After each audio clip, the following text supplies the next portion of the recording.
Hi, welcome back to my channel. So today I wanted to do a video about my experience driving in Japan.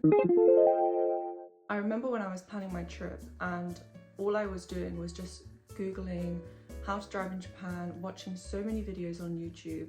So I thought now I've drove there, I thought I would do my own video to kind of explain what I thought it was like. So I've actually been to Japan twice now, and each time I hired a car. But it was quite different experiences. So on the first trip, I can't remember what the car was called that we hired, but I'll put a picture of it on the screen, but I'm pretty sure it was like only sold in Japan. And all the cars there are just like small, boxy cars. And this was like the epitome of that. And it was so cute, it was so tiny, like the engine was so small. But it was such a cool experience because it was such a different car to anything we already have here. And it was so economical, and it had a lot of features like, so I can't remember what this feature was called, but it was like, you know how you set your car on cruise control when you're going on the motorway? You could do this, but this car would like keep you the correct distance apart from the car in front of you, so you literally didn't need to do anything.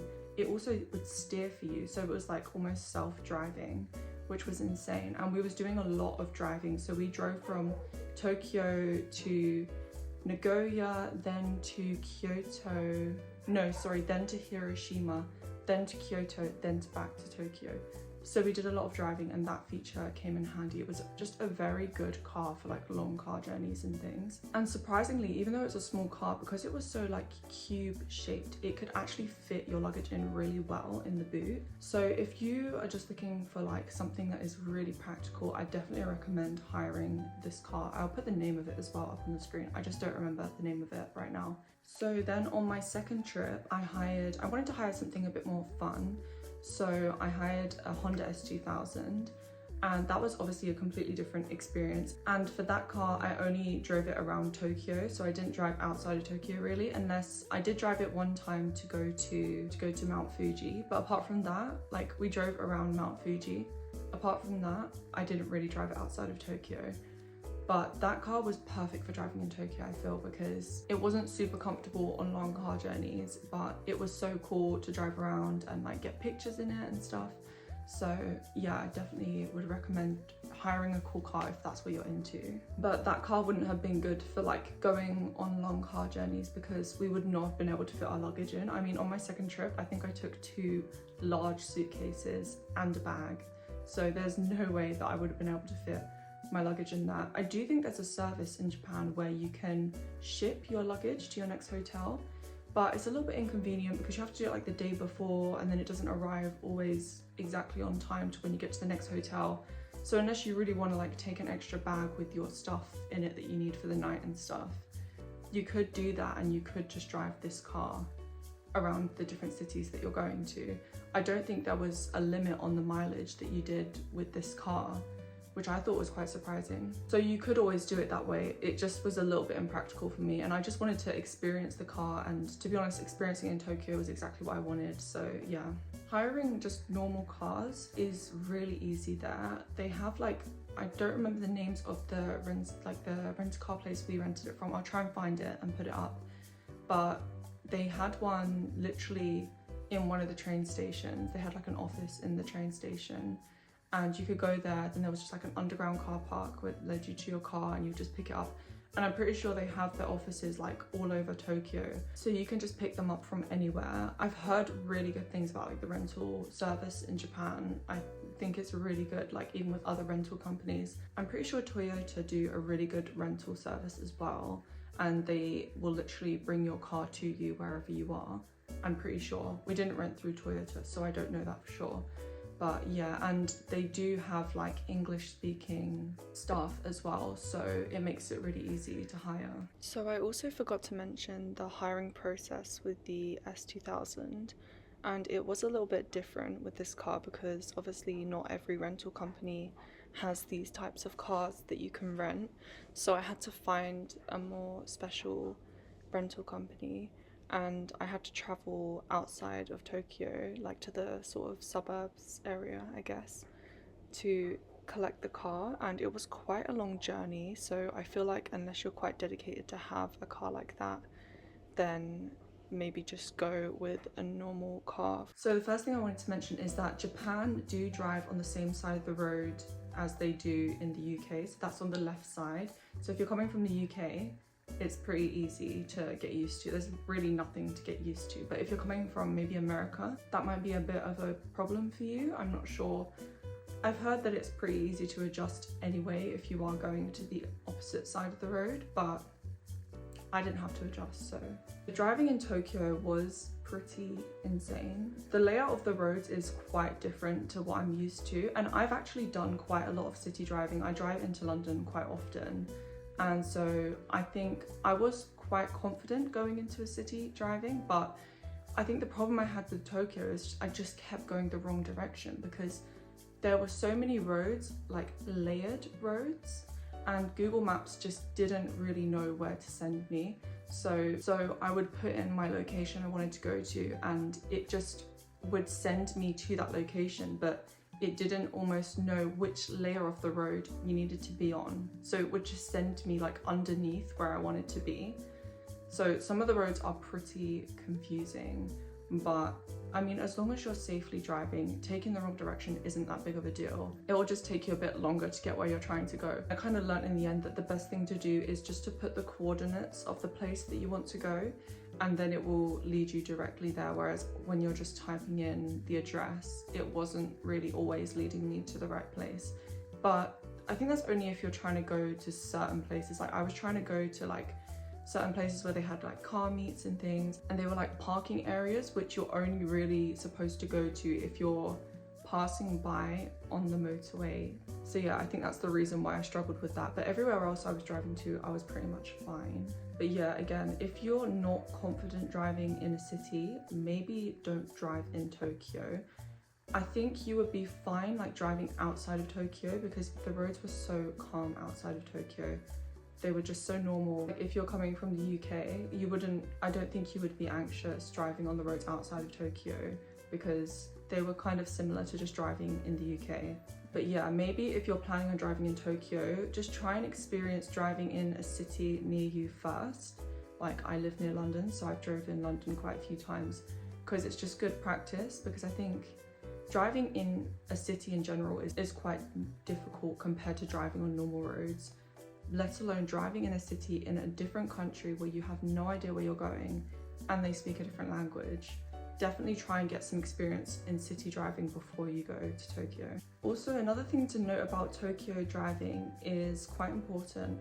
When you're turning down roads, even if it's a green light for you, you have to check the pedestrian crossing light, and it's quite clear, you'll be able to see it, but if it's a green light for the pedestrians, even if it's a green light for you, you still have to stop for them. So just always be very wary and keep your eyes on the lights for the pedestrians as well as your lights. Because I don't know if it's like that anywhere else, but we do not have that in the UK. So it was something that I really had to get used to. And yeah, as I said, driving outside of Tokyo was really easy. Like it wasn't much different to the driving that I've done in the UK, so I was fine driving outside of Tokyo. Something to note though, everyone drives really fast on the highways. I don't know if they have speed cameras. I didn't really see any, so be careful. But I did try and just stay in the flow of the traffic, but yeah, people were speeding for sure on the motorways. I don't know what they call them in Japan. Is it motorway? I think it's called expressway. Tell me if I'm wrong.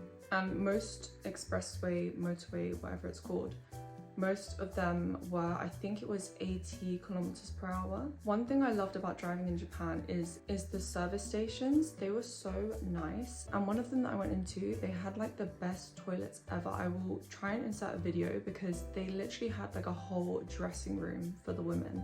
They had changing rooms. They had like beautiful little beauty desks with like mirrors. It was so cute. I was like, why don't we have this in the UK? So another thing about driving on the expressways in Japan is that they have ETC tolls. I think that's what it's called. So pretty much all of the expressways are toll roads, and they were quite expensive. So what I did is, with your rental company, I'm pretty sure most rental companies will do it for you.